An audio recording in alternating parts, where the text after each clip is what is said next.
Hi ಸ್ನೇಹಿತರೆ, ನಮಸ್ಕಾರ. ನಾನು ನಿಮ್ಮ ಮುತ್ತು ಬಿರಾದರ್, ಇತಿಹಾಸ ಉಪನ್ಯಾಸಕ.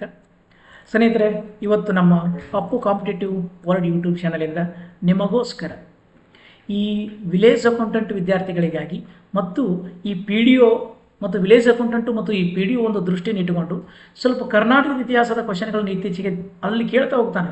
ವಿಲೇಜ್ ಅಕೌಂಟೆಂಟು ಮತ್ತು ಪಿ ಡಿ ಒಗೆ ಕರ್ನಾಟಕದ ಇತಿಹಾಸಕ್ಕೆ ಹೆಚ್ಚಿನ ಮಹತ್ವ ಕೊಡುವುದರಿಂದ ಅದರಲ್ಲಿ ವಿಜಯನಗರ ಸಾಮ್ರಾಜ್ಯಕ್ಕೆ ಸ್ವಲ್ಪ ಬಹುಮನಿ ಸಾಮ್ರಾಜ್ಯಕ್ಕೆ ಸ್ವಲ್ಪ ಹೆಚ್ಚಿನ ಕ್ವಶನ್ಗಳು ಬರ್ತಾ ಇದ್ದಾವೆ. ಸೊ ಹೀಗಾಗಿ ನಿಮಗೆ ನಾನು ಆ ವಿಜಯನಗರ ಸಾಮ್ರಾಜ್ಯಕ್ಕೆ ಸಂಬಂಧಪಟ್ಟಂತಹ ಕೆಲವಷ್ಟು ಕ್ವಶನ್ಗಳನ್ನು ತೆಗೆದುಕೊಂಡು ಬಂದಿದ್ದೀನಿ.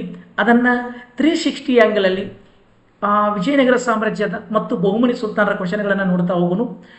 ನೀವು ಈ ಕ್ಲಾಸನ್ನು ತಪ್ಪದೇ ವೀಕ್ಷಿಸಿ ಈ ಅಪ್ಪು ಕಾಂಪಿಟೇಟಿವ್ ವರ್ಲ್ಡ್ ಯೂಟ್ಯೂಬ್ ಚಾನಲನ್ನು ನೀವು ಸಬ್ಸ್ಕ್ರೈಬ್ ಮಾಡಿ, ನಿಮ್ಮ ಸ್ನೇಹಿತರಿಗೂ ಕೂಡ ಸಬ್ಸ್ಕ್ರೈಬ್ ಮಾಡಲು ಹೇಳಿ ಈ ಒಂದು ಉಚಿತ ಕ್ಲಾಸ್ಗಳನ್ನು ತಾವೆಲ್ಲರೂ ಪಡೆದುಕೊಳ್ಳಿ ಅಂತ ಹೇಳ್ತಾ ಮತ್ತೊಮ್ಮೆ ತಮಗೆಲ್ಲರಿಗೂ ಕೂಡ ಅಪ್ಪು ಕಾಂಪಿಟೇಟಿವ್ ವರ್ಲ್ಡ್ ಯೂಟ್ಯೂಬ್ ಚಾನಲ್ಗೆ ಸ್ವಾಗತ ಅಂತ ಹೇಳ್ತಾ ಹೋಗೋಣ. ಹಾಗಾದರೆ ಫಸ್ಟ್ ಕ್ವಶನ್ಗೆ ನೋಡಿ ಆಗುತ್ತೆ ಏನಿದೆ ನೋಡಿ ಸ್ನೇಹಿತರೆ. ಫಸ್ಟ್ ಕ್ವಶನ್ ಈ ಥರ ಇದೆ. ಏನಿದೆ ಫಸ್ಟ್ ಕ್ವಶನ್ ಅಂತ ಕೇಳಿದರೆ ಅಲ್ಲಿದೆ ನೋಡಿ, ಕೆಳಗಿನ ಯಾವ ಅವಧಿಯಲ್ಲಿ ಈ ಸಂಗಮ ಅನ್ನುವಂತಹ ಒಂದು ಸಂತತಿ ದಕ್ಷಿಣ ಭಾರತದಲ್ಲಿ ಆಡಳಿತ ಮಾಡಿತ್ತು ಅನ್ನುವಂಥದ್ದು. ನೋಡಿ, ಈಗ ನೀವು ನೋಡ್ತಾ ಹೋಗ್ತೀರಿ, ವಿಜಯನಗರ ಸಾಮ್ರಾಜ್ಯದಲ್ಲಿ ಸಂಗಮ, ಸಾಳವ, ತುಳುವ, ಅರವಿಡು ಅನ್ನುವಂಥ ಸಂತತಿ ಇದ್ದು ಅದರಲ್ಲಿ ಸಂಗಮ ಸಂತತಿ ಯಾವ ಕಾಲಾವಧಿಯಲ್ಲಿ ಆಡಳಿತ ಮಾಡಿತ್ತು ಅನ್ನುವಂಥ ಕ್ವಶನ್. ನೋಡಿ, ಇದಕ್ಕೆ ಟ್ರೈ ಮಾಡಿರಿ, ಕಮೆಂಟ್ ಹಾಕಿ ನೋಡೋಣ. ನೋಡಿ, ಒಂದನೇದು ಆಪ್ಷನ್ ಎ ಇದೆ, ಏನಂತ 1336ರಿಂದ 1485 ಅಂತ. ಇನ್ನು ಆಪ್ಷನ್ ಬಿ ಇದೆ 1485ರಿಂದ 1503 ಅಂತ. ಇನ್ನು ಆಪ್ಷನ್ ಸಿ ಇದೆ 1503ರಿಂದ 1570 ಅಂತ. ಮೇಲಿನ ಯಾವುದೂ ಅಲ್ಲ ಅಂತಿದೆ. ನೋಡಿ, ಹಾಕಿ ನೋಡೋಣ, ಕಮೆಂಟ್ ಹಾಕ್ರಿ. ಏನಂತ, ಈ ಕೆಳಗಿನ ಯಾವ ಅವಧಿಯಲ್ಲಿ ಸಂಗಮ ರಾಜವಂಶವು ದಕ್ಷಿಣ ಭಾರತದಲ್ಲಿ ಆಳ್ವಿಕೆ ಮಾಡಿತ್ತು ಅನ್ನುವಂಥದ್ದು. ನೋಡಿ, ಕಮೆಂಟ್ ಆಗ್ತಾ ಇದ್ದೀರಿ ಸ್ನೇಹಿತರೆ. ಇದಕ್ಕೆ ಗೊತ್ತಿರಲಿ, ಇದಕ್ಕೆ ಸರಿಯಾದ ಆನ್ಸರು ಇಲ್ಲಿ ಒಂದನೇದ್ದು ಇಲ್ಲಿದೆ. ಎಲ್ಲ 1336ರಿಂದ 1485. 1485 ಸುಮಾರು ಇಲ್ಲಿ ನೋಡಿ, ದೀರ್ಘಕಾಲ ವಿಜಯನಗರ ಸಾಮ್ರಾಜ್ಯವನ್ನು ದೀರ್ಘಕಾಲ ಆಡಳಿತ ಮಾಡಿದ ಸಂತತಿ ಯಾವುದಾದ್ರೂ ಇದ್ರೆ ಅದುವೇ ಸಂಗಮ ಸಂತತಿ. ನೋಡಿ, ನಾನು ಇಲ್ಲಿ ಕ್ಲಾರಿಟಿ ಕೊಡ್ತಾ ಹೋಗ್ತೀನಿ. ವಿಜಯನಗರ ಸಾಮ್ರಾಜ್ಯವನ್ನು ಸ್ನೇಹಿತರೆ, ವಿಜಯನಗರ ಸಾಮ್ರಾಜ್ಯವನ್ನು ಎಷ್ಟು ಸಂತತಿಗಳು ಆಳಿದು ಅಂತ ಕೇಳಿದಾಗ ಗೊತ್ತಿರಲಿ, ವಿಜಯನಗರ ಸಾಮ್ರಾಜ್ಯವನ್ನು 4 ಸಂತತಿಗಳ ಆಡಳಿತ ಮಾಡ್ತಾ ಹೋಗ್ತದೆ. ಎಷ್ಟು ಸಂತತಿ? 4. ಒಂದನೇದ್ದು ಸಂಗಮ ಸಂತತಿ, ಎರಡನೇದ್ದು ಸಾಳವ, ಮೂರನೇದ್ದು ತುಳುವ, ಇನ್ನು 4ನೇದು ಬರ್ತದೆ ಅರವಿಡು ಅಂತೇಳಿ. ಹೌದಾ? ಈ ಸಂಗಮವನ್ನು ಆಳಿದಂಥ ಕಾಲಾವಧಿ ನೋಡಿ 1336ರಿಂದ 1485. ಹೌದಾ? ಅದೇ ರೀತಿ ಸಾಳವ ಅಂತೇಳಿ ಬಂದಾಗ 1485ರಿಂದ ಈ 1503 ಅಂತೇಳಿ ನೋಡ್ತಾ ಹೋಗ್ತೀವಿ. ಇನ್ನು ತುಳುವ ಅಂತೇಳಿ ಬಂದಾಗ 1503ರಿಂದ 1570 ಅಂತೇಳಿ ನೋಡ್ತಾ ಹೋಗ್ತೀವಿ. ಇನ್ನು ಉಳಿದಿದ್ದು ಅರವಿಡು ಸಂತತಿ ಇದೆಯಲ್ಲ, ಈ ಅರವಿಡು ಸಂತತಿ 1570ರಿಂದ 1646ರವರೆಗೆ. ಹೀಗೆ ಹೀಗೆ ವಿಜಯನಗರವನ್ನು 4 ಸಂತತಿಗಳು ಆಡಳಿತ ಮಾಡಿದ್ದು. ಆ 4 ಸಂತತಿಗಳಲ್ಲಿ ಆಡಳಿತ ಮಾಡಿದಂತಹ ಬಲಿಷ್ಠ ಮನೆತನ ಅನ್ನೋದಕ್ಕಿಂತನೂ ದೀರ್ಘಕಾಲದ ಮನೆತನ. ನೋಡಿ, ಇಲ್ಲಿ ದೀರ್ಘಕಾಲ ಆಡಳಿತ ಮಾಡಿದಂಥದ್ದು ಯಾವುದಂತಂದ್ರೆ ಸಂಗಮ ಸಂತತಿ. ಅದೇ ಥರ ವಿಜಯನಗರವನ್ನು ಆಳಿದಂತಹ ನೋಡಿ ಅಲ್ಪಾವಧಿ ಆಡಳಿತ ಮಾಡಿದ ಸಂತತಿ ಅಂತಂದ್ರೆ ಇಲ್ಲಿದೆ ನೋಡಿ. ಒಂದು ಎಷ್ಟು ವರ್ಷ ಆಗುತ್ತೆ ನೋಡಿ, ಒಂದು 18 ವರ್ಷ ಆಡಳಿತ ಮಾಡಿದಂಥ ಸಂತತಿ ಸಾಳವ. ನೋಡಿ, ಅಲ್ಪಾವಧಿ ಆಡಳಿತ ಮಾಡಿದಂಥ ಸಂತತಿ ಯಾವುದಾದ್ರೂ ಇದೆ ಅದು ಸಾಳವ ಸಂತತಿ. ಅದು ಆದಮೇಲೆ ಇನ್ನು ತುಳುವ ಸಂತತಿ ಅಂತ ಬರ್ತದೆ. ನಾವು ಶ್ರೀಕೃಷ್ಣ ದೇವರಾಯ ಅಂತೇಳಿ ನೋಡ್ತೀವಲ್ಲ, ಆ ಶ್ರೀಕೃಷ್ಣ ದೇವರಾಯನ ಬರೋದೇ ಈ ತುಳುವ ಸಂತತಿಯಲ್ಲಿ. ಈ ಶ್ರೀಕೃಷ್ಣ ದೇವರಾಯ ನೋಡಿ, ಈ ಮನೆತನ ಯಾವುದು? ತುಳುವ ಮನೆತನ ವಿಜಯನಗರವನ್ನು ಆಳಿದಂತಹ ಪ್ರಬಲವಾದಂಥ ಮನೆತನ. ಅಷ್ಟೇ ಆದಮೇಲೆ ಇನ್ನು ಅರವಿಡು ಸಂತತಿ ಅಂತ ಬರ್ತದೆ. ಅರವಿಡು ಸಂತತಿ ಕರ್ನಾಟಕದಲ್ಲಿ ಆಡಳಿತ ಮಾಡಲಿಲ್ಲ. ಈ 1565ರಲ್ಲಿ ಸ್ನೇಹಿತರೆ ಒಂದು ಕದನ ಆಗುತ್ತೆ, ಹೇಳಿದ್ದೇವೆ ನೋಡಿ.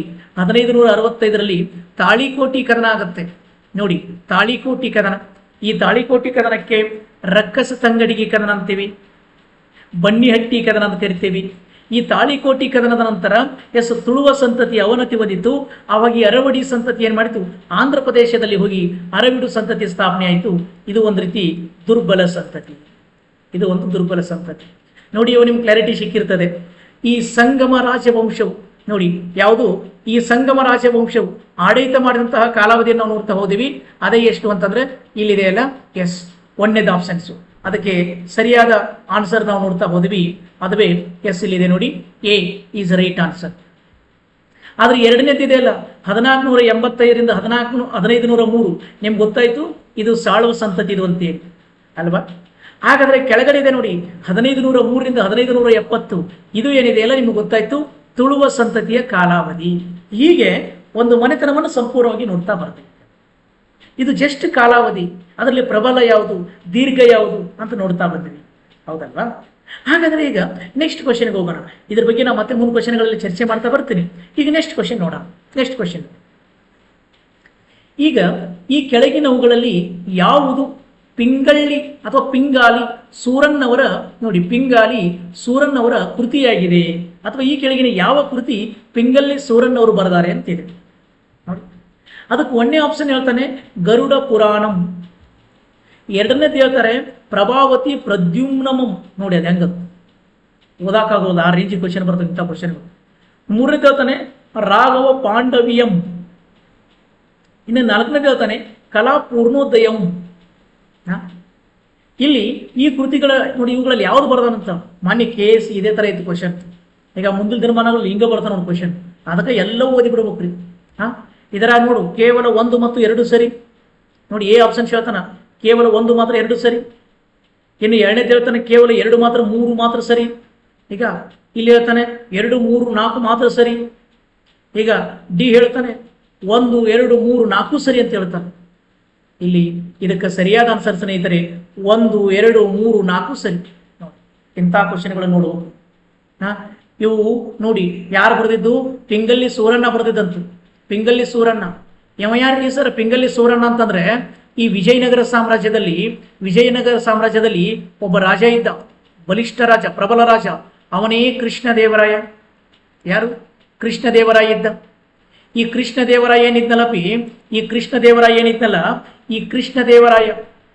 ನೋಡಿ, ಇವನ ಆಸ್ಥಾನದಲ್ಲಿ ಅಷ್ಟ ದಿಗ್ಗಜರಿದ್ರು. ಇವನ ಆಸ್ಥಾನದಲ್ಲಿ ಯಾರಿದ್ರು?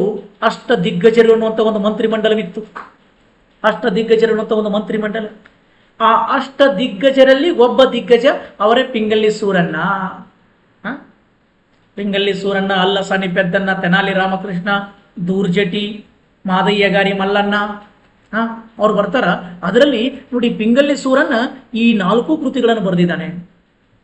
ಹೌದಾ, ಇದನ್ನ ನಾವು ನೋಡ್ತಾ ಹೋಗ್ಬೇಕು.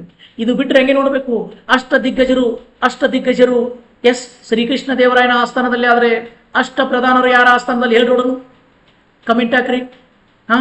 ಅಷ್ಟ ಪ್ರಧಾನರು ಯಾರ ಆಸ್ಥಾನದಲ್ಲಿ?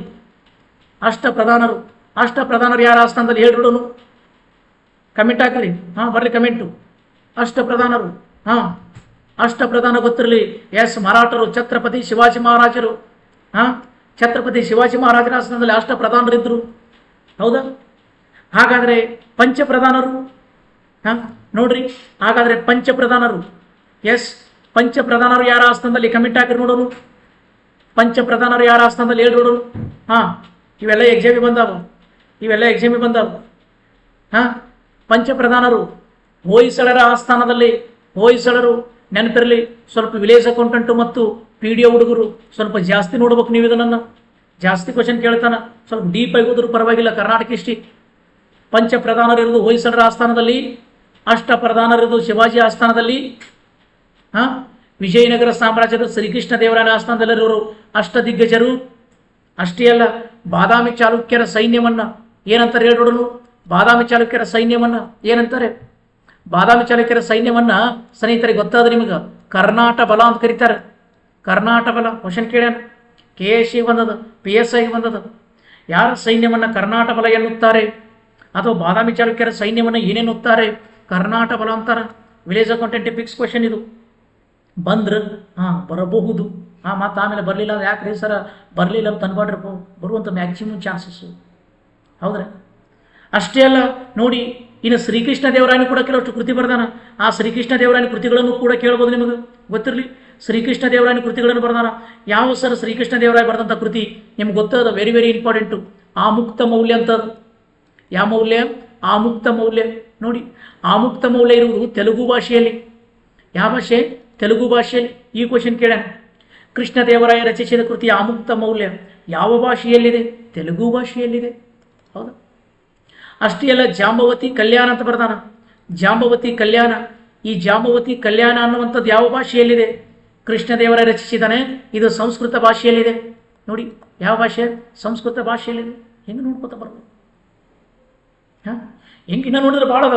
ಜಸ್ಟ್ ನಾನು ನಿಮಗೆ ದಿನ ದಿನ ದಿನ ಮಾಡ್ಕೊತ ಹೋಗ್ತೇವೆ ನಾವು. ಈ ಅಪ್ಪು ಕಾಂಪಿಟೇಟಿವ್ ವರ್ಡ್ ಅನ್ನುವಂಥ ಯೂಟ್ಯೂಬ್ ಚಾನಲ್ ಒಳಗಡೆ ದಿನ ದಿನ ದಿನ ಒಟ್ಟು ನಮ್ಮ ಗುರಿಯೇ ನಿಮ್ಮನ್ನು ಒಂದು ಸರ್ಕಾರಿ ಹುದ್ದೆಗೆ ಹಿಡಿದ್ರೊಳಗೆ ಎಷ್ಟು ಸಾಧ್ಯ ಆಗುತ್ತೋ ಅಷ್ಟು ನಮ್ಮದು ಒಂದು ಸಣ್ಣದಾದಂಥ ಒಂದು ಅಳಿಲು ಸೇವೆ ಅನ್ನುವಂಥದ್ದು.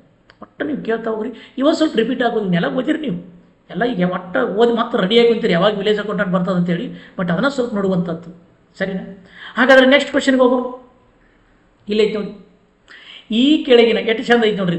ಹಾಂ, ಈ ಕೆಳಗಿನ ಯಾವ ಮನೆತನ ನೋಡಿ, ಈ ಕೆಳಗಿನ ಬಹುಮನಿ ರಾಜರನ್ನು ಅಂದರೆ ಯಾವ ಬಹುಮನಿ ರಾಜನನ್ನು ವಲಿ ಎಂದು ಕರಿತಿದ್ರು ನೋಡ್ರಿ. ಹೆಸರು ನೋಡಿ ಎಷ್ಟು ಚಂದ ಅದು. ವಲಿ ಎಂದು ಕರಿತಿದ್ರು ಅಂತ. ಹಾಂ, ಯಾರನ್ನು ವಲಿ ಅಂತೇಳಿ ಕರಿತಿದ್ರು ನೋಡಿ, ಅಲ್ಲಿ ಬರ್ತದ. ಈ ಯಾವ ಬಹುಮನಿ ಸುಲ್ತಾನರ ಯಾವ ಅರಸನನ್ನು ವಲಿ ಮತ್ತು ಸಂತ ಎಂದು ಕರೆಯುತ್ತಿದ್ದರು? ಆಪ್ಷನ್ ನೋಡಿ. ಎ ಇದೆ ಹುಮಾಯೂನ್ ಶಾ, ಬಿ ಇದೆ ಅಹಮದ್ ಶಾ, ಸಿ ಇದೆ ಮುಹಮ್ಮದ್ ಶಾ, ಇನ್ನು ಡಿ ಇದೆ ತಾಜುದ್ದೀನ್ ಫಿರೋಜ್ ಶಾ. ಹಾಕ್ರಿ ನೋಡೋಣ ಕಮೆಂಟು, ಹಾಕ್ರಿ ನೋಡೋಣ ಸರಿಯಾದ ಆನ್ಸರು. ಹಾಂ, ವಲಿ ಮತ್ತು ಸಂತ ಎಂದು ಯಾರನ್ನು ಕರಿತಾ ಇದ್ರು? ಹಾಂ, ನೋಡಿ, ಇದಕ್ಕೆ ಸರಿಯಾದ ಆನ್ಸರು ಸ್ನೇಹಿತರೆ ಗೊತ್ತಿರಲಿ. ಇದಕ್ಕೆ ಸರಿಯಾದ ಆನ್ಸರು ಯಾವುದು ಅಂತ ಕೇಳಿದ್ರೆ ಅದುವೇ ಈಗ ಅಹಮದ್ ಶಾ. ಇಲ್ಲಿದಾನಲ್ಲ ಅಹಮದ್ ಶಾ. ಈ ಅಹಮದ್ ಶಾನಿಗೆ ವಲಿ ಮತ್ತು ಸಂತ ಎಂದು ಕರಿತಾ ಇದ್ರು ನೋಡಿ. ಈ ಅಹಮದ್ ಶಾ ಯಾರಿ ಅಂದರೆ ಈ ಬಹುಮನಿ ಸುಲ್ತಾನರ ಪ್ರಸಿದ್ಧ ರಸ ಇಲ್ಲದ ನೋಡ್ರಿ, ಫಿರೋಜ್ ಶಾ. ಈ ತಾಜುದ್ದೀನ್ ಫಿರೋಜ್ ಶಾ ಅಂತ ನೋಡು. ಈ ತಾಜುದ್ದೀನ್ ಫಿರೋಜ್ ಶಾ ಬಹುಮನಿ ಸುಲ್ತಾನರ ಪ್ರಸಿದ್ಧ ರಸ ಇವು. ಈ ಬಹುಮನಿ ಸುಲ್ತಾನರ ಪ್ರಸಿದ್ಧ ಅರಸ ಏನಿದ್ನಲ್ಲ, ಈ ಅರಸನ ತಮ್ಮನೇ ಅಹಮದ್ ಶಾ, ಸಹೋದರ. ಅವನ ಸಹೋದರ ಯಾರು? ಅಹಮದ್ ಶಾ. ಯಾಕೆ ಅವನಿಗೆ ವಲಿ ಮತ್ತು ಸಂತ ಎಂಬ ಬಿರುದು ಬಂತು ಅಂತಂದರೆ, ಈ ಅಹಮದ್ ಶಾ ಏನು ಮಾಡ್ದ? ತನ್ನ ಅಣ್ಣನಾದ ತಾಜುದ್ದೀನ್ ಫಿರೋಜ್ ಶಾನನ್ನು ಅಧಿಕಾರ ತರುವುದರಲ್ಲಿ ಬಹುಮುಖ್ಯ ಪಾತ್ರವನ್ನು ವಹಿಸಿದ. ಹೀಗಾಗಿ ಈ ತಾಜುದ್ದೀನ್ ಫಿರೋಜ್ ಶಾ ನನ್ನ ತಮ್ಮ ನನಗೆ ಅಧಿಕಾರಕ್ಕೆ ತರಬೇಕಾದ್ರೆ ಇಷ್ಟು ಸಪೋರ್ಟ್ ಮಾಡ್ಯಾನಲ್ಲಪ್ಪ ಅಂತೇಳಿ ಖುಷಿಯಾಗಿ ಅವನಿಗೆ ವಲಿ, ಸಂತ ಮತ್ತು ಖಾನ್ ಅನ್ನುವಂಥ ಬಿರುದನ್ನು ನೀಡಿದ.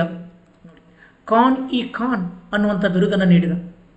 ಅಷ್ಟೇ ಅಲ್ಲ ಸ್ನೇಹಿತರೆ, ನೋಡಿ, ಈ ಅಹಮದ್ ಶಾ ಅದನಲ್ಲ, ಈ ಅಹಮದ್ ಶಾನೇ ನೋಡಿ 1426ರಲ್ಲಿ ಕ್ರಿಸ್ತ ಶಕ 1426ರಲ್ಲಿ ಈ ಬಹುಮನಿ ಸುಲ್ತಾನರ ರಾಜಧಾನಿ ಮೊದಲು ಕಲಬುರಗಿಯಲ್ಲಿತ್ತು. ಕಲಬುರಗಿಯಿಂದ ಬೀದರ್ಗೆ ವರ್ಗಾವಣೆ ಮಾಡಿದವನೇ ಸ್ನೇಹಿತರೆ ಈ ಅಹಮದ್ ಶಾ. ಗೊತ್ತಿಲ್ಲ. ಈ ಅಹಮದ್ ಶಾ ಎಲ್ಲಿಂದ ಎಲ್ಲಿಗೆ ವರ್ಗಾವಣೆ ಮಾಡಿದ ಅಂದರೆ ಈ ಕಲಬುರಗಿಯಿಂದ ಬೀದರ್ಗೆ ವರ್ಗಾವಣೆ ಮಾಡಿದ. ಯಾವಾಗ? 1426ರಲ್ಲಿ. ಯಾಕೆ ವರ್ಗಾವಣೆ ಮಾಡಿದ ಅಂದರೆ, ಈ ಅಹಮದ್ ಶಾನ ಸಮಯದಲ್ಲಿ ಬಂದೇ ನವಾಜ್ ಅಂತ ಹೇಳಿದ್ರು, ನೀವು ಕೇಳಿರಬಹುದು. ಈ ಇದರಲ್ಲಿ ಕಲಬುರಗಿ ಒಳಗಡೆ ಬಂದೇ ನವಾಜ್ ದರ್ಗಾ ಅದಲ್ಲ, ಆ ಬಂದೇ ನವಾಜ್ ಅವರ ಕೊಲೆ ಆಯಿತು. ಈ ಅಹಮದ್ ಶಾ ಅವರ ಸಮಯದಲ್ಲಿ ಬಂದೇ ನವಾಜ್ ಅವರ ಕೊಲೆ ಆಯಿತು. ಈ ಕೊಲೆ ಆಯ್ತಲ್ಲ, ಇಂಥ ವ್ಯಕ್ತಿಯನ್ನು ಕೊಂದರಲ್ಲಪ್ಪ ಅಂತೇಳಿ ಜನ ದಂಗೆ ಎದ್ರು. ಈ ದಂಗೆಯನ್ನು ಹತ್ತಿಕ್ಕಲಾಗದೆ ಬೇಡಪ್ಪೋ ಇವು ಕಲಬುರಗಿ ಜನ ಸವಾಸನ ಬೇಡ ಅಂತೇಳಿ ಸೀದಾ ಬಿದರಿಗೆ ಹೋಗ್ಬಿಟ್ಟು ನೀವು ಅಹಮದ್ ಶಾ. ಹೀಗಾಗಿ ರಾಜಧಾನಿಯನ್ನು ವರ್ಗಾವಣೆ ಮಾಡಿದ. ಇದನ್ನು ನೋಡ್ತಾ ಹೋಗ್ತೀವಿ. ಹೌದಾ? ಅಷ್ಟೇ ಅಲ್ಲ, ನೆಕ್ಸ್ಟು ಇನ್ನು ತಾಜುದ್ದೀನ್ ಫಿರೋಜ್ ಶಾ, ಅಹಮದ್ ಶಾನ್ ಕುರಿತು ಭಾಳ ಮುಂದೆ ಹೇಳೋದು ಮುಂದಕ್ಕೆ. ಈಗ ಜಸ್ಟ್ ನಿಮ್ಗೆ ಸ್ವಲ್ಪ ನೋಡುವಂಥದ್ದು. ಈಗ ನೋಡ್ರಿ, ಇಲ್ಲೊಂದು ಕ್ವಶನ್ ಅಂತ ನೋಡ್ರಿ. ಹೊಯ್ಸಳ ಸಾಮ್ರಾಜ್ಯದ ಸ್ಥಾಪಕ ಅಂತ ಹೇಳ್ತಾರೆ. ಹೊಯ್ಸಳ ಸಾಮ್ರಾಜ್ಯದ ಸ್ಥಾಪಕ ಹೇಳ್ರಪ್ಪ, ಹಾಕಿ ನೋಡ್ರಿ ಕಮೆಂಟು. ಹೊಯ್ಸಳ ಸಾಮ್ರಾಜ್ಯ ಸ್ಥಾಪಕ A Ereyanga, B Vinayaditya, C Nripakama, D ಎರಡನೇ ಬಲ್ಲಾಳು. ಟ್ರೈ ಮಾಡಿ ನೋಡೋಣ. ಹೊಯ್ಸಳ ಸಾಮ್ರಾಜ್ಯ ಸ್ಥಾಪಕ ನೀವು ಅನ್ಕೊಳಕತ್ತೀರಿ. ಹೊಯ್ಸಳ ಸಾಮ್ರಾಜ್ಯದ ಸ್ಥಾಪಕ ಸಳ ಅಂತೋದೇವಿ. ಇವ್ರು ನೋಡಿದ್ರೆ ಏನೋ ಕೊಟ್ಟಾರ. ಇದರಾಗ ಕ್ವಶನ್ ತಪ್ಪದ್ರಿ ಅಂದ್ರಿ ಮತ್ತು ಇಲ್ಲ ಕ್ವಶನ್ ಕರೆಕ್ಟ್ ಅದು. ಹಾಂ ಗೊತ್ತಿರಲಿ ಅಪ್ಪಿ, ಇದಕ್ಕೆ ಸರಿಯಾದ ಆನ್ಸರು ಹೊಯ್ಸಳ ಸಾಮ್ರಾಜ್ಯದ ಸ್ಥಾಪಕ. ಗೊತ್ತಿರಲಿ, ಎಸ್, ಅವನೇ ನೃಪಕಾಮ. ಹೊಯ್ಸಳ ಸಾಮ್ರಾಜ್ಯ ಸ್ಥಾಪಕ ಯಾರು? ನೃಪಕಾಮ. ನೀವು ಅನ್ನಕತ್ತೀರಿ ಏನಂತ ಸರ್? ಸಳ ಅಂತ ಓದೇವಲ್ರಿ ಸರ್, ರಾಂಗ್ ಹೇಳಕತ್ತೀರಿ ನೀವು. ಇಲ್ಲ, ಸಳನನ್ನ ಶಾಸನಗಳಲ್ಲಿ ನೃಪಕಾಮ ಎಂದು ಕರೆಯಲಾಗ್ತದ. ಸಳನನ್ನ ಶಾಸನಗಳಲ್ಲಿ ಏನು ಮಾಡ್ತದ? ನೃಪಕಾಮ. ಮೊದಲು ಕೇಳ್ತಿದ್ದವ ಕ್ವಶನ್ಗಳನ್ನ, ಹೊಯ್ಸಳ ಸಾಮ್ರಾಜ್ಯದ ಸ್ಥಾಪಕ ಯಾರು? ಸಳ. ನೀವು ಸಳ ಅಂತ ಹಾಕಿ ಬರ್ತಿದ್ರಿ. ಈಗ ಅಪ್ಡೇಟ್ ಆಗ್ಯದ, ಕಾಂಪಿಟೇಟಿವ್ ಜಾಸ್ತಿ ಆಗ್ಯದ. ಯಾವ ಕ್ವಶನ್ ಕೇಳ್ತಾನೆ ಹೇಳಕ್ಕಾಗೋದು. ನೀವು ನೋಡಿದ್ದು ಒಂದು ಕಾಣೋದೇ ಇಲ್ಲ ಇಲ್ಲಿ, ಯಾವುದೋ ಒಂದು ಹಾಕಿ ಬರ್ತೀರಿ. ಅದಕ್ಕೋಸ್ಕರ ಗೊತ್ತಿರಲಿ ಅನ್ನೋ ಕಾರಣಕ್ಕೋಸ್ಕರ ಈ ಕ್ವಶನ್ಗಳನ್ನ, ಇಂಥ ಕ್ವಶನ್ಗಳನ್ನು ತಗೊಂಡಿರುವಂಥದ್ದು. ಹೊಯ್ಸಳ ಸಾಮ್ರಾಜ್ಯದ ಸ್ಥಾಪಕ ಸಳ. ಹೌದು, ಸಳ ಇಲ್ಲ ಅಂದ್ರೆ ಆಪ್ಷನ್ ಒಳಗಡೆ ನೃಪಕಾಮ ಅಂತ ಕೊಟ್ಟಿರ್ತಾನೆ. ಎಸ್, ಅದಕ್ಕೆ ಸರಿಯಾದ ಆನ್ಸರು ಹೊಯ್ಸಳ ಸಾಮ್ರಾಜ್ಯದ ಸ್ಥಾಪಕ ಎಸ್, ನೃಪಕಾಮ.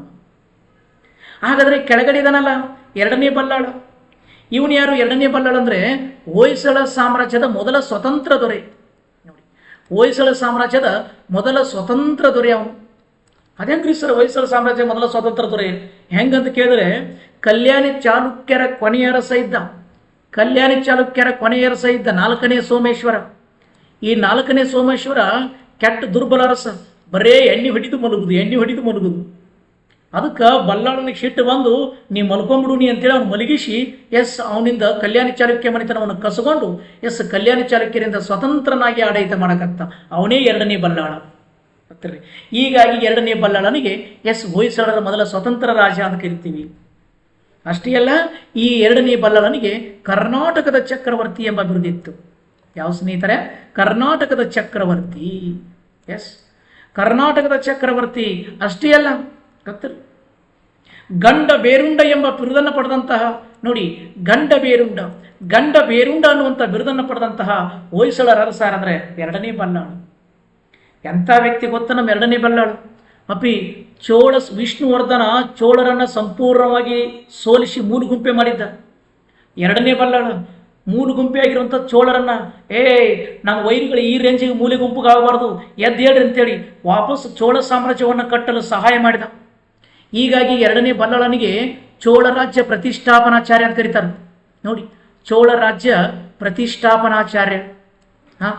ಇವನಿಗೆ ಚೋಳ ರಾಜ್ಯ ಪ್ರತಿಷ್ಠಾಪನಾಚಾರ್ಯ ಅಂತ ಕರೆದ್ರೆ ಕೃಷ್ಣದೇವರಾಯ ಇದ್ರು, ಅವರಿಗೆ ಬಹುಮನಿ ಸಾಮ್ರಾಜ್ಯವನ್ನು ಕಟ್ಟಲು ಸಹಾಯ ಮಾಡಿದ್ದ. ಹೀಗಾಗಿ ಕೃಷ್ಣದೇವರಾಯನಿಗೆ ಯವನ ರಾಜ್ಯ ಪ್ರತಿಷ್ಠಾಪನಾಚಾರ್ಯ ಅಂತ ಕರೆದ್ರು. ಇಂಥ ಬೆಂಕಿ ಅಂತ ರಾಜರು ನೋಡಿವ್ ನಾವು. ಹೌದಾ? ಇಂಥ ರಾಜರ ಕುರಿತು ಎಕ್ಸಾಮ್ ಕೇಳಿದ್ನ ಸ್ವಲ್ಪ ಇವುಗಳು ಗೊತ್ತಾಗ್ತಾ ಬರ್ಬೇಕು. ಇನ್ನು ನೆಕ್ಸ್ಟ್ ಇವ್ರ ಬಗ್ಗೆ ಭಾಳ ಅದಾವ. ವಿನಯಾದಿತ್ಯ ಅಂತ ಕಡ್ತಾನ. ವಿನಯಾದಿತ್ಯ ತನ್ನ ತಂಗಿಯಾದ ಹೊಯ್ಸಳ ದೇವಿಯನ್ನ ಕಲ್ಯಾಣಿ ಚಾಲುಕ್ಯರ 1ನೇ ಸೋಮೇಶ್ವರನಿಗೆ ಮದುವೆ ಮಾಡಿಕೊಟ್ಟು, ನೀವು ಬೀಗರಾಗೋಣ ಅಂತೇಳಿ ಬೀಗರಾಗಿ ವೈವಾಹಿಕ ಸಂಬಂಧದ ಮೂಲಕ ಸಾಮ್ರಾಜ್ಯ ಕಟ್ಟಿದವನು ವಿನಯಾದಿತ್ಯ. ಇರಲಿ, ಅವನ ಬಗ್ಗೆ ಮುಂದೆ ನೋಡೋಣ. ಈಗ ನೆಕ್ಸ್ಟ್ ಕ್ವಶನ್ಗೆ ಹೋಗೋಣ.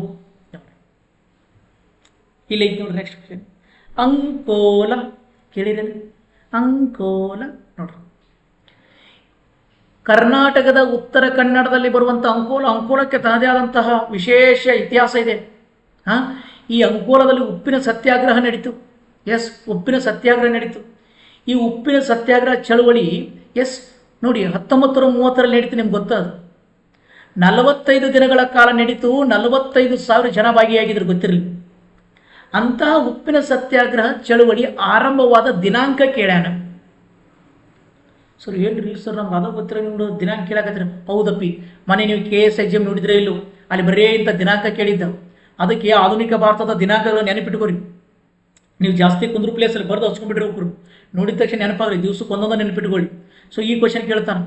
ಇದಕ್ಕೆ ಸರಿಯಾದ ಆನ್ಸರ್ ನೋಡಿ, ಅಲ್ಲಿ ಏನು ಕೊಟ್ಟಾನಂದ್ರೆ ಆಪ್ಷನ್ ಎ ಏಪ್ರಿಲ್ 5 ಅಂತಂದಾನ, ಏಪ್ರಿಲ್ 14 ಅಂತಾನ, ಏಪ್ರಿಲ್ 9 ಅಂತಾನ, ಈಗ ಏಪ್ರಿಲ್ 13 ಅಂತಾನ. ಇದಕ್ಕೆ ಸರಿಯಾದ ಆನ್ಸರ್ ಗೊತ್ತಿರಲಿ ಸ್ನೇಹಿತರೆ, ಅದುವೇ ಕಮೆಂಟ್ ಹಾಕ್ರಿ ಯಾವುದು ನೋಡ್ರಿ, ಅದುವೇ ಡಿ, ಏಪ್ರಿಲ್ 13. 1930 ಏಪ್ರಿಲ್ 13ರಂದು ನಮ್ಮ ಉತ್ತರ ಕನ್ನಡ ಜಿಲ್ಲೆಯ ಅಂಕೋಲಾದಲ್ಲಿ ಉಪ್ಪಿನ ಸತ್ಯಾಗ್ರಹವನ್ನು ನಡೆಸಿದರು. ಇದರ ಅಧ್ಯಕ್ಷತೆಯನ್ನು ವಹಿಸಿಕೊಂಡವರು MP ನಾಡಕರ್ಣಿಯವರು. ಗೊತ್ತಿರಲಿ, ನಾಡಕರ್ಣಿಯವರು. ಯಾಕೆ ಈ ಚಳುವಳಿ ನಡೀತು ಅಂದರೆ, ಇದೇ 1900 ನೋಡಿ, ಇದೇ 1930 ಇದೇ ಅಲ್ಲಿ 1930 ಮಾರ್ಚ್ ತಿಂಗಳದೊಳಗಡೆ ಭಾರತದಲ್ಲಿ ಯಾರು ಗಾಂಧೀಜಿಯವರು ಏನು ಮಾಡಿಬಿಟ್ಟಿದ್ರು, ಉಪ್ಪಿನ ಸತ್ಯಾಗ್ರಹಕ್ಕೆ ಕರೆಯನ್ನು ಕೊಟ್ಟುಬಿಟ್ಟಿದ್ರು. ಉಪ್ಪಿನ ಸತ್ಯಾಗ್ರಹಕ್ಕೆ ಕರೆಯನ್ನು ಕೊಟ್ಟಿದ್ರು. ಯಾಕೆ? ಉಪ್ಪಿನ ಮೇಲಿನ ತೆರಿಗೆಯನ್ನು ನೋಡಿ, ಉಪ್ಪಿನ ಮೇಲಿನ ತೆರಿಗೆಯನ್ನು ತೆಗೆದು ಹಾಕ್ರಿ ಅಂತೇಳಿ. ಗಾಂಧೀಜಿಯವರು ದೇಶದಲ್ಲಿ ನೋಡಿ, ನಿಮ್ಗೆ ಗೊತ್ತಾದ ಎಲ್ಲಿ ಈ ಸಾಬರಮತಿ ನದಿಯ ದಡದ ಬಳಿ ಇರುವಂತಹ ಸತ್ಯಾಗ್ರಹ ಆಶ್ರಮದಿಂದ ದಂಡಿಯವರೆಗೆ ಗಾಂಧೀಜಿ ಕರೆಯನ್ನು ಕೊಟ್ರಲ್ಲ. ನಮ್ಮ ಕರ್ನಾಟಕದ MP ನಾಡಕರ್ಣಿ, ಗಂಗಾಧರ ದೇಶಪಾಂಡೆ, ಆಲೂರು ವೆಂಕಟರಾವ್ ಇವರೆಲ್ಲ ಏನಂದ್ರು, ಗಾಂಧೀಜಿ ದೇಶದಲ್ಲೇ ಮಾಡಕತ್ತಾರ, ನಾವು ನಮ್ಮ ಕರ್ನಾಟಕದಲ್ಲಿ ಮಾಡೋಣ್ರಿ ಉಪ್ಪಿನ ಸತ್ಯಾಗ್ರಹ ಅಂತೇಳಿ ಉತ್ತರ ಕನ್ನಡದ ಅಂಕೋಲಾದಲ್ಲಿ ಒಂದು ಉಪ್ಪಿನ ಸತ್ಯಾಗ್ರಹ ಮಾಡಿದರು. ಈ ಉಪ್ಪಿನ ಸತ್ಯಾಗ್ರಹ ಭಾರತದಲ್ಲಿ ಎಲ್ಲಿಂದ ಅಂದರೆ ಸಾಬರಮತಿ ಬಳಿ ಇರುವ ಸತ್ಯಾಗ್ರಹ ಆಶ್ರಮ, ಅದು ಸಾಬರಮತಿ ಆಶ್ರಮ ಅಲ್ಲ, ನೆನ್ಪಿಟ್ಕೊಳ್ರಿ. ಹಿಂಗೆ ಒಂದು ಎಕ್ಸಾಮಿಗೆ ಬಂದದ. ಸಾಬರಮತಿ ಆಶ್ರಮ ಅಲ್ಲ, ಅದು ಸಾಬರಮತಿ ಅನ್ನೋದು ನದಿ. ಸಾಬರಮತಿ ನದಿಯ ದಡದ ಮೇಲಿರುವಂತಹ ಸತ್ಯಾಗ್ರಹ ಆಶ್ರಮದಿಂದ ದಂಡಿಯವರೆಗೆ ಗಾಂಧೀಜಿಯವರು ನಡೆಸಿದ್ರಲ್ಲ, ಅದೇ ಥರ ನಮ್ಮ ಕರ್ನಾಟಕದಲ್ಲಿ ಅಂಕೋಲಾದಲ್ಲಿ ಉಪ್ಪಿನ ಸತ್ಯಾಗ್ರಹವನ್ನು ನಡೆಸಿದ್ರು. ಹೀಗಾಗಿ ಅಂಕೋಲಾವನ್ನು ಕರ್ನಾಟಕದ ದಂಡಿ ಅಂತ ಕರಿತೀವಿ. ಏನಂತ ಕರಿತೀವಿ? ಕರ್ನಾಟಕದ ದಂಡಿ ಅಥವಾ ಕರ್ನಾಟಕದ ದಂಡಿ ಅಥವಾ ಕರ್ನಾಟಕದ ಬಾರ್ಡೋಲಿ ಅಂತ ಕರಿತೀವಿ. ಇದು ನೀವು ಸ್ವಲ್ಪ ವಿಲೇಜ್ ಅಕೌಂಟೆಂಟಿಗೆ ಸ್ವಲ್ಪ ಇಂಪಾರ್ಟೆಂಟ್ ನೋಡಿ, ಸ್ವಲ್ಪ ಯಾಕೆ ಭಾಳ ಇಂಪಾರ್ಟೆಂಟ್ ನೋಡಿ, ಸ್ವಲ್ಪ ಇದನ್ನು ನೋಡಲೇಬೇಕು. ಇದನ್ನು ಕೇಳ್ತಾ ಹೋಗ್ತಾರೆ, ಹೌದಾ? ಇವುಗಳನ್ನು ನೋಡ್ತಾ ಬರಬೇಕು. ಈ ರೇಂಜಿಗೆ ಸ್ವಲ್ಪ ಓದಿದ್ದೆ ಆದರೆ ಸ್ನೇಹಿತರೆ, ಮ್ಯಾಕ್ಸಿಮಮ್ ಇದೇ ಥರ ನೀವು ಕರ್ನಾಟಕ ಹಿಸ್ಟ್ರಿ ಜಾಸ್ತಿ ಓದಬೇಕು. ಕರ್ನಾಟಕ ಮುಂದೆ KPSC ಎಕ್ಸಾಮ್ಗಳಲ್ಲಿ, KE ಎಕ್ಸಾಮ್ಗಳಲ್ಲಿ ಕರ್ನಾಟಕ ಹಿಸ್ಟ್ರಿಗೆ ಜಾಸ್ತಿ ಒತ್ತು ಕೊಡ್ತಾನೆ. ಇವು ಸ್ವಲ್ಪ ನೋಡ್ಕೊತೋರಿ. ಇಷ್ಟನ ಆ ರೀತಿ ಇರಲಿಲ್ಲ. ಈಗ ದಿನೇ ಕ್ವಶನ್ ಪೇಪರಲ್ಲಿ ಹೆಚ್ಚು ಕಡಿಮೆ ಆಗ್ತಾ ಇದೆ. ನೋಡೋಣ ನೆಕ್ಸ್ಟ್ ಕ್ವಶನ್ ನೋಡಿ. 6ನೇ ಕ್ವಶನ್ ಯಾವುದಿದು? ರಾಷ್ಟ್ರಕೂಟರ ಆಡಳಿತ ಇದೆ. ಆ ರಾಷ್ಟ್ರಕೂಟರ ಆಡಳಿತ ವ್ಯವಸ್ಥೆಯಲ್ಲಿ ಸಂಧಿ ವಿಗ್ರಹಕ ಎಂದರೆ, ಸಂಧಿ ವಿಗ್ರಹಕ್ಕೆ ಎಂದರೆ ಯಾರಿಗೆ ಸಂಧಿ ವಿಗ್ರಹಕ ಅಂತೀವಿ? ಸಂಧಿ ವಿಗ್ರಹಕ ಎಂದರೆ ಯಾರು ಅಂತ ಕೇಳಿದಾಗ, A ಆಪ್ಷನ್ ಕಂದಾಯ ಮಂತ್ರಿ, B ಆಪ್ಷನ್ ವಿದೇಶಾಂಗ ಮಂತ್ರಿ, C ಆಪ್ಷನ್ ಹಣಕಾಸು ಮಂತ್ರಿ, D ಇದೆ ಪ್ರಧಾನಮಂತ್ರಿ. ನೋಡ್ರಿ, ಕಮೆಂಟ್ ಹಾಕ್ರಿ. ರಾಷ್ಟ್ರಕೂಟರ ಆಡಳಿತದಲ್ಲಿ ಸಂಧಿ ವಿಗ್ರಹಕ ಗೊತ್ತಿರಲಿ. ಕೇವಲ ರಾಷ್ಟ್ರಕೂಟರಲ್ಲ, ಇದು ನಿಮ್ಗೆ ಗೊತ್ತಾದ ಪ್ರಾಚೀನ ಭಾರತದಲ್ಲಿನೇ ಸಂಧಿ ವಿಗ್ರಹಕ ಎಂದರೆ, ಪ್ರಾಚೀನ ಭಾರತದ ಎಲ್ಲ ಮನೆತನದಲ್ಲಿ ಸಂಧಿ ವಿಗ್ರಹಕ ಎಂದರೆ ಅದಕ್ಕೆ ಸರಿಯಾದ ಆನ್ಸರೇ ವಿದೇಶಾಂಗ ಮಂತ್ರಿ. ನೋಡಿ, ಅದಕ್ಕೆ ಸರಿಯಾದ ಆನ್ಸರು ರಾಷ್ಟ್ರಕೂಟರಲ್ಲಿ ಸಂಧಿ ವಿಗ್ರಹಕ ಎಂದರೆ ವಿದೇಶಾಂಗ ಮಂತ್ರಿ. ಹೀಗೆ ಪ್ರತಿಯೊಂದಕ್ಕೂ ಪ್ರಿಫರೆನ್ಸ್ ಕೊಡ್ತಾ ಬರಬೇಕು. ಓಕೆನಾ ಸ್ನೇಹಿತರೆ? ಇವತ್ತು ಜಸ್ಟ್ ನಿಮಗೆ ಕರ್ನಾಟಕ ಹಿಸ್ಟ್ರಿದು ಫಸ್ಟ್ ಕ್ಲಾಸು ಒಂದು 6-7 ಕ್ವಶನ್ ತಗೊಂಡು ಬಂದಿದ್ದೆ. ನೆಕ್ಸ್ಟ್ ಮುಂದಿನ ದಿನಮಾನಗಳಲ್ಲಿ ನಾವು ಖಂಡಿತ ಅಪ್ಪು ಕಾಂಪಿಟೇಟಿವ್ ಯೂಟ್ಯೂಬ್ ಚಾನಲಿಂದ ನಿಮಗೆ ಪದೇ ಯಾವುದಾದ್ರೂ ಒಂದು ವಿಲೇಜ್ ಅಕೌಂಟೆಂಟಿಗೆ PDOಗೆ ಯೂಸ್ ಆಗುವಂತಹ ನಿಮಗೆ ಕ್ಲಾಸನ್ನು ಮಾಡ್ತಾ ಬಂದಿರ್ತದೆ. ನೀವು ಫ್ರೀ ಇದ್ದಾಗ ಸ್ವಲ್ಪ ಬ್ಯಾಸ ಒಟ್ಟು ಸಂಪೂರ್ಣ ನಮ್ಮನ್ನ ನಂಬಿ ಕುಂದಿರಬಾರ್ದು. ನಿಮಗೂ ಎಫರ್ಟ್ ಕೂಡ ಜಾಸ್ತಿ. ಫ್ರೀ ಇದ್ದಾಗ ಸುಮ್ಮನೆ ಸ್ವಲ್ಪ ಇಂಥವುಗಳನ್ನು ನೋಡ್ಕೊತಾ ನಿಮ್ಮ GK ನಾಲೆಜನ್ನು ಸ್ವಲ್ಪ ಜಾಸ್ತಿ ಮಾಡ್ತಾ ಹೋಗ್ರಿ ಅಂತ ಹೇಳ್ತಾ, ಮತ್ತೆ ನೀವು ಸಿಗೋಣ ನೆಕ್ಸ್ಟ್ ಮುಂದಿನ ಕ್ಲಾಸಲ್ಲಿ. Thank you.